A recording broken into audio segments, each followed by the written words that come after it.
Hey, it's Andre, and welcome to the second Friday flying update of 2016. And wow, what a week! Today, the YouTube channel surpassed 650 subscribers, so a huge thank you. And again, huge thank you to HobbyKing for giving me the opportunity to review on the Durafly Tundra. This week, we released the 35-kilometer-hour wind flying and my initial review footage. And what an experience, what a growing experience for myself. This weekend, if the weather cooperates, I'm going to throw on the floats, take off the skis, and I'm going to see what these feel like flying and landing on the snow because, well, a lot of people are going to ask me that question and I want to know for myself. I've never actually flown an airplane with skis on them, floats.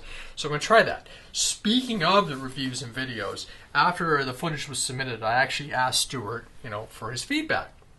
And one of the things he would like to see and encourage me to push even further on in developing my videos was get more aerial footage. And that's something I admit on my part. I've only got so many cameras, and I decided that I didn't want to shoot anything at 720 and scale it up. I probably could have for the video, and it would have worked a little better. So my next goal is to pick up yet another Mobius, so things like I can stick it right on top of the plane, still have my hat cam, and I'm going to probably upgrade my main camera to something a little higher end, and I can use my two action cams at other ends of the fields just to, bigger net over the flying area when I'm going so I can upgrade my footage and get that much more.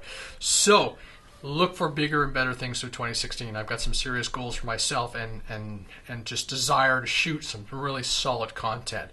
On the bench, there's a whole plethora of stuff that has arrived. And we got a HobbyKing in order, and this is my first FrSky non-telemetry receiver. I'm slowly converting over and retiring the much larger 9X modules. Nothing wrong with these receivers, but I do want stuff with diversity.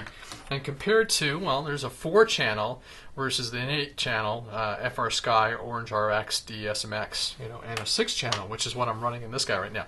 This will go into the Tundra until if I do FPV, I might switch to another one with telemetry, but just showing you that's pretty impressive size-wise. I also got a order in from GearBest, the screwdrivers that were missing since September last year, so thank you, finally. I'm going to be using those. I could have used those on a couple builds recently. Also, in the HobbyKing order was something that was pretty cool. I'd been looking for a Y connector, and I came across these guys. They are twin, another Y connector, but rather than splitting out, which often I don't need the split, I just need 2 connectors, they go in like that. So I thought that was pretty cool. I'll put a product link in the description below, and that was nice. I've been having a lot of fun with the Nano QX FPV to the point that I had a friend who was changing up his FPV experience, and I managed to pick up a Boscam used.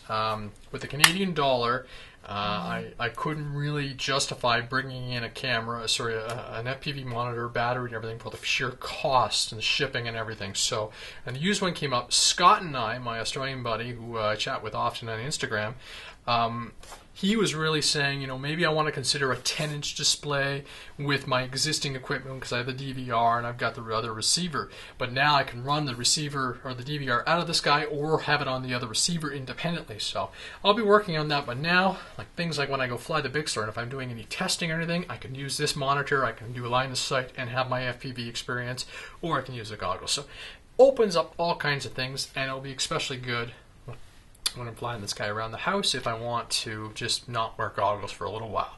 And check mark on this guy. I've wanted a World War I bi-wing airplane for a long time. So the same gentleman who sold me the Radiant earlier last year was changing up his fleet and decided that this was something he was willing to let go. We struck a deal and I got it at a price I was happy about, and he's all happy that someone else is going to cherish it and fly it, so I'm really excited.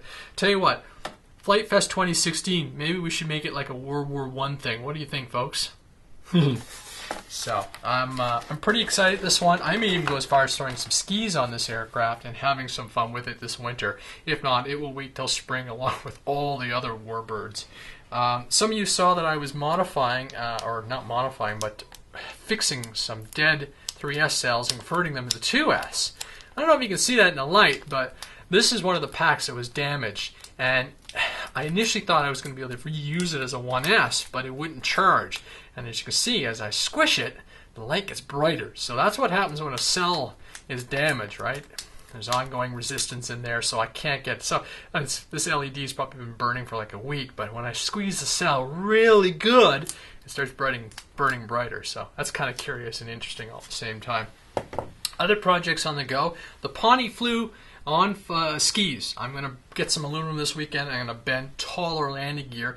And I don't know if you can see it in the background. The Wraith is undergoing a conversion, and it's going to become a Spectre V3 because I just felt after a year or so of fighting with the aircraft, trying to get the CG right every time, and even when I got it going, I'd break a prop, and it just didn't feel right. So I said, you know what?